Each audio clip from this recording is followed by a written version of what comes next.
Hello, this is Photography Gamer, welcome back to the channel. In today's video I'll be looking at another 10 indie games I think you should play. Okay, let's have a look at them. Number 1. Disc Room. Disc Room is an action puzzle game developed by Kitty Kalis, Jan Willem Nijman, Terry Velman and Doswan. You play as a little character that gets thrust into a series of rooms where the primary objective is to avoid large spinning discs of death. Each room poses a different threat with certain conditions required to pass. There are challenging boss fights and a difficulty slider if you need an easier or harder challenge. One thing that adds a nice little twist is the progression element. You can unlock certain skills like the ability to slow down time or even clone yourself every few seconds. And you're gonna need those extra bodies as the latter levels will really test you. I mean, in principle, it's a very simple game, but it's one that's very addictive and something anyone can play regardless of your skill level. Number 2. Ender Lillies Quietus of the Nights. Ender Lillies is a side-scrolling Metroidvania dark fantasy game by Binary Haze. You play as an innocent and helpless character who has to explore a dark realm in order to vanquish a dark presence. Like most Metroidvania games, the map unlocks slowly over time as you acquire new skills and platforming abilities. But the real twist here is the combat. Every time you defeat a boss, you can then equip them in one of your attack slots. Think of them like bodyguards to the angelic main character, with each one bringing their own strength to your attacking repertoire. It's a fantastic gameplay twist, as these sorts of bosses in games usually become the bane of your life, endlessly frustrating you, but here they become your buddies once you finish them off. Aside from the combat and platforming, Ender Lillies has a beautiful score and a wonderful dark fantasy theme.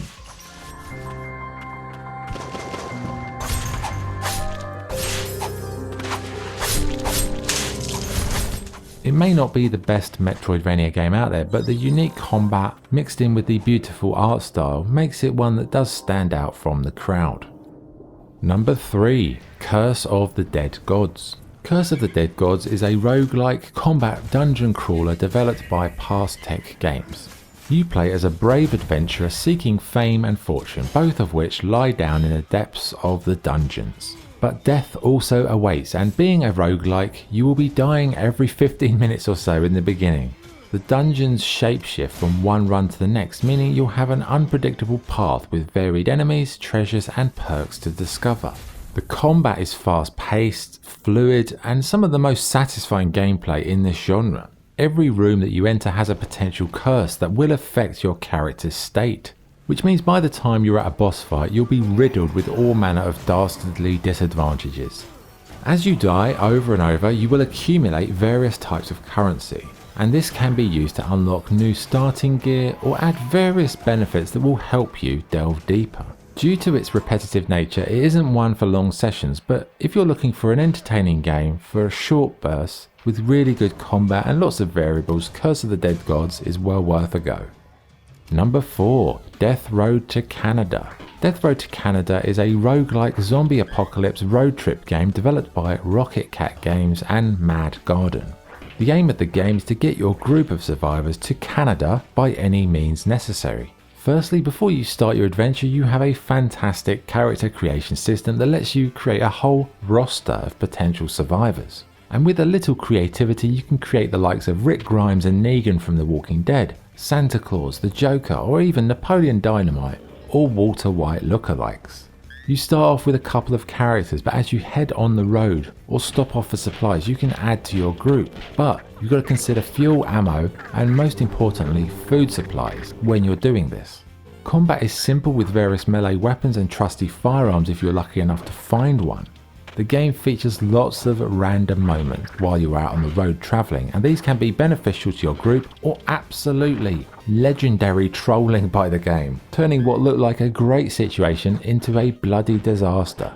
The art style is very sort of retro, but with a really cool sort of pixel art zombie hordes to sort of wade your way through. It's pretty good in solo, but couch co-op again is probably the pinnacle of the game experience. And if you fancy some pixelated road trip zombie survival, then Death Road to Canada is a great little game.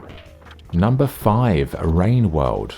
In Rain World, you play as a slug cat who gets separated from their kin and has to fight for survival in a harsh and bleak world. The world is full of dangers and you must face those dangers alone. You'll be scavenging for food, killing small creatures, but be aware, you're not the only creature who needs food in Rain World. You see, Rain World has a living, breathing ecosystem. Every creature has a predator or prey to factor in, and it makes for some fiendishly clever and twisted situations as you play off the different animals against themselves. You'll be platforming across dangerous regions searching for hibernation stations where you can save the game if you've got enough food in your belly. But danger even comes from the weather in Rain World. The whole experience is governed by one relentless cycle, the rain. If you don't find shelter by the time the rain comes, you are dead, and it adds an interesting additional layer of difficulty on top of the platforming, puzzle solving and combat. It's also one of the most immersive games that I've ever played, with a minimal on-screen interface, very atmospheric soundtrack, wonderful subtle music and a kind of a living, breathing game world. Rain World is one of the most unique and memorable games on this list, albeit a very difficult one.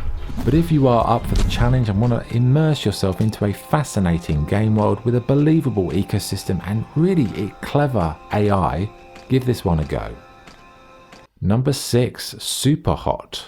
Superhot is a first-person shooter developed by Superhot team. Don't worry, I'm not having like some kind of medical emergency. That's how they say it in the game. You play as a character who can control the process of time. What I mean is when you move, time moves, and the speed at which you move dictates how fast others can move. If you don't move, things do continue to move forward, but at a very slow rate. So it's like a minimalistic first-person combat game mixed in with bullet time of the Matrix that you control.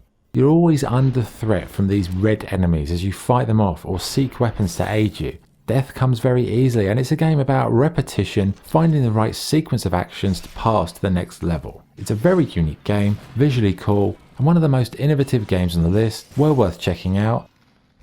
Number 7, Mutant Football League. Mutant Football League is an American football game developed by Digital Dreams Entertainment. It is the spiritual successor to Mutant League Football, which I owned way back when on the Sega Mega Drive. Now on the surface it's pretty similar to the other NFL franchises, but with one major difference. The game actually has a sense of humour. You can pull dirty trick plays like making the ball explode, killing the ref, or bribing the ref, or just so many other brutal actions. And the quarterback calls a sonic blast dirty trick and throws a supersonic missile to his receiver. Touchdown! And he rips off a game-breaking run for the score. Hey, Bricks, check the rule book. Is that a penalty? Why would I have the rule book? Oh, for fuck's sake. Players can fight after the whistle, and each game will see several players kick the bucket as you decimate the other team's roster. The teams are loosely based on real-life NFL franchises, but with even more ridiculous names, and each one having a really unique arena. And the arenas really make the experience fun and varied, with each field having its own visual flair and style, and set of traps and dangers all over the field of play. And you'll very often lose your team members to these deadly dangers. The commentary is as ridiculous as you'd imagine and has some really funny laugh out loud moments, but also a few annoying ones, so but it's well worth checking out if you're a Gridiron fan who you want a bit of humour and a bit of ultra-violence added to the kind of experience. You're bored of the seriousness of the kind of official franchises. This one's absolutely worth the look, really good fun, and the Dynasty mode is also quite immersive. Number 8, Forager. Forager is a survival crafting building adventure game developed by Hopfrog. You play as a character who forages for resources, chops down trees, gathers stones, loots stuff, with the ultimate aim to expand, buy land and explore, develop, build and grow. So it might sound like 100 other games in the genre, but the thing that makes Forager stand out for me was the simple yet incredibly addictive loop. Everything grows back quite quickly, crafting is simple, building is fun. It's a game that has a huge amount of product testing put into it because you know someone's taken real care about how this game plays. It's intuitive, it's smooth, it's enjoyable. Definitely one of the most addictive games on this list, and it's so well thought out. Very good game. Strongly recommend it. Number 9, Below. Below is an action-adventure game developed by Capybara Games. You play as an unknown adventurer as you land on an island.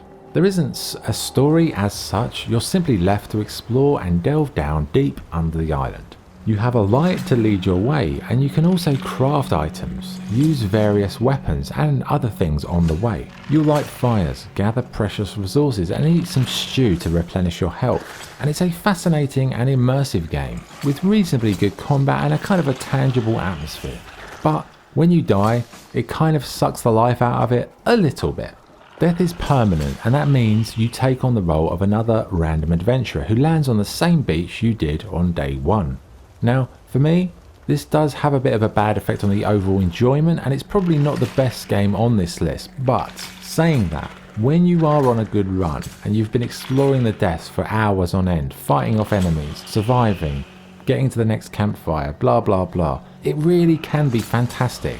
But when you die, it does kind of kill it in more ways than one. So it's not the perfect game, but despite the flaws, I would still say it is worth giving it a go if you've got a bit of patience. But it's definitely probably the 10th best game on this list, I would say. Also, it's got really nice music, really good ambient effects. It's very moody, very atmospheric, very stylized. Number 10, Super Blood Hockey. Super Blood Hockey is an ice hockey game developed by Lauren Lemke.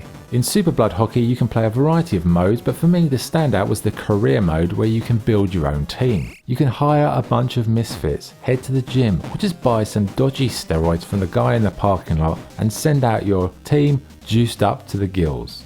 Gameplay wise, it's actually one of the most playable ice hockey games that I've tried in years, perfectly balancing that kind of fun arcade style with a pretty good simulation of the sport. But it isn't called Super Blood Hockey for no reason, meaning you can have mass brawls as you hard tackle the other team in an attempt to injure all of their star players. The art style is very cool too, and the developer clearly has a pretty dry sense of humour, which is very evident in the career mode. So all in all, it's one of the most fun games on this list. It's good solo, it's good multiplayer, and with lots of varied game modes, there's plenty to get your teeth into. So if you're a sports game fan looking for another sort of light-hearted fun game, but one that's actually very good, check this one out. Okay, those were my suggestions for another 10 indie games you should play. What do you think about that list? Have you played any of those games? What did you think of them? What games would you put on your own list of 10? Drop the suggestions in the comments, let's have a little discussion. But for now, thank you for watching. If you enjoyed this video, if you enjoy my content, like this video, subscribe, comment, whatever, it all helps. Thank you for watching again. This is Photography Gamer, signing off until next time. Thank you.